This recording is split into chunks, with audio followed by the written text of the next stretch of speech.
siap lah, gue sudah siap. Kayak cium dulu ya.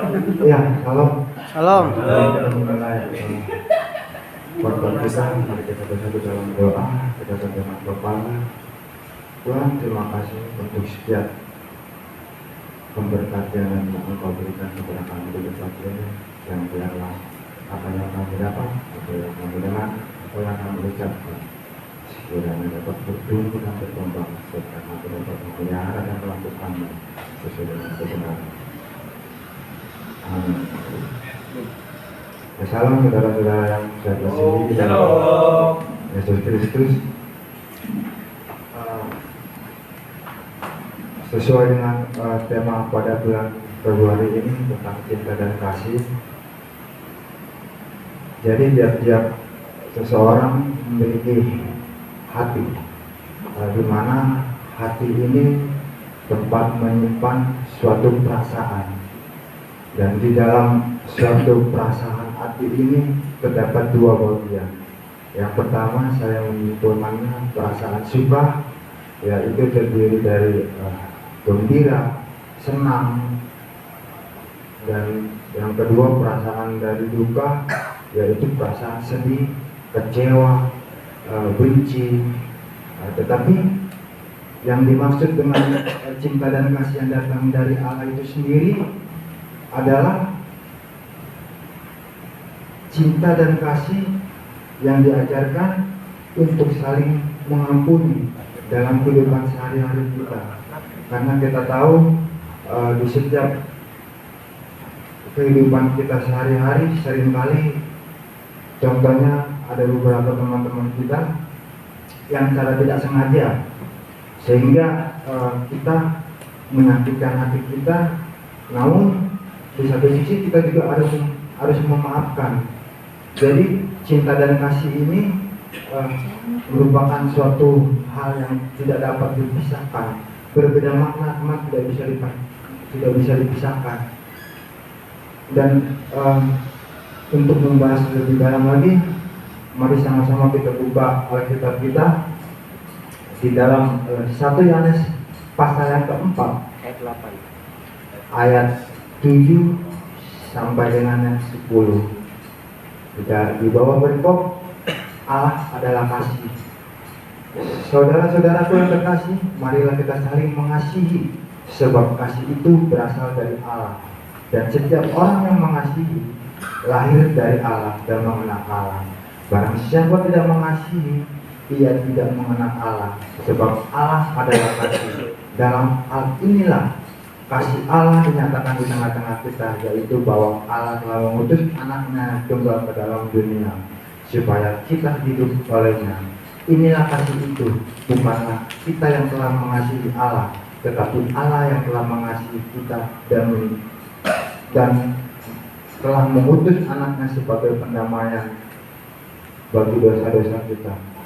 Jadi dalam perikop ini merupakan suatu gambaran bagi kita bahwa sebelumnya Allah telah mengutus Yesus Kristus sebagai penghapusan dosa umat manusia seluruh bangsa. Di dalam kehidupan sehari-hari kita, cinta dan kasih dalam perikop ini tentu mengorbankan atau butuh pengorbanan dalam perjuangan kehidupan kita untuk menyatakan cinta dan kasih yang sesungguhnya sesuai dengan yang Allah kehendaki. Jadi sebagai gambaran kita hidup dalam cinta dan kasih seperti Yusuf dan Maria, bagaimana dia mengorbankan, memperjuangkan ketika Yesus lahir. Jadi sesuai dengan malaikat-malaikat Tuhan yang datang dalam mimpi Yusuf, sehingga dia berjuang untuk membawa Yesus lahir di kota Bethlehem. Sama sepertinya kita dalam kehidupan sehari-hari kita. Pertanyaannya, bagaimana sih kita hidup di dalam kasih dalam sehari-hari? Mari kita buka Alkitab di dalam kitab Roma 12 ayat 9 dan 10. Di bawah perikop nasihat untuk hidup dalam kasih. Hendaklah kasih itu jangan berpura-pura. Jauhilah yang jahat dan lakukanlah yang baik.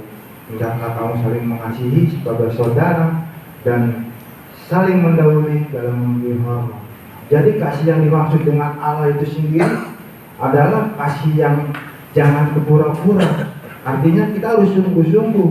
Artinya kita harus setia. Kita harus berjuang, harus berkorban penuh dengan perasaan. Jadi kata-kata pura-pura itu di sini Yesus tidak berkenan, Allah tidak berkenan. Karena dengan kepura-puraan itu bukan melambangkan kasih, tapi sifatnya hanya sementara.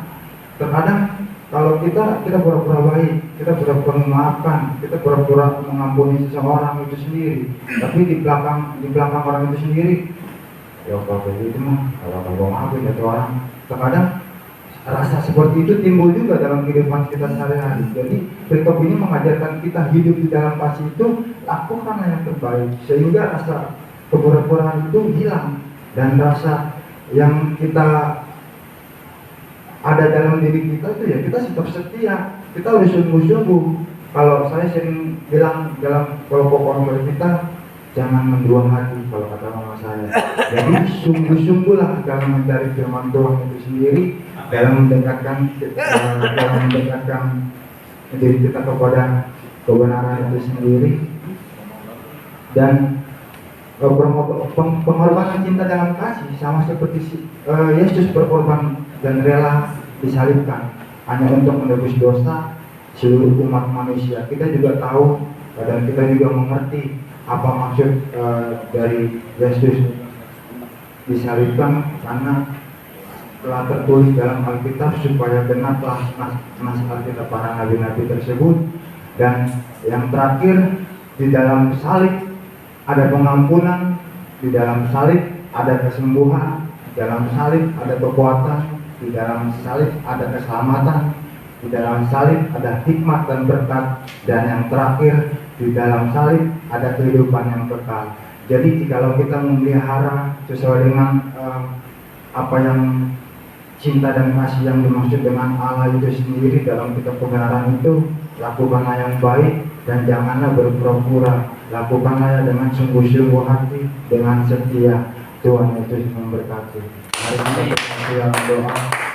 Segala puji dan syukur kami naikkan kepadamu ya Tuhan, atas berkat yang telah Engkau berikan, atas kebijaksanaan yang telah Engkau curahkan kepada kami di tempat ini. Dan biarlah firman-Mu tetap bertumbuh dan tidaklah kembali dengan sia-sia. Terpujilah nama Yesus Kristus sekarang sampai dengan selamanya. Amin. Amin.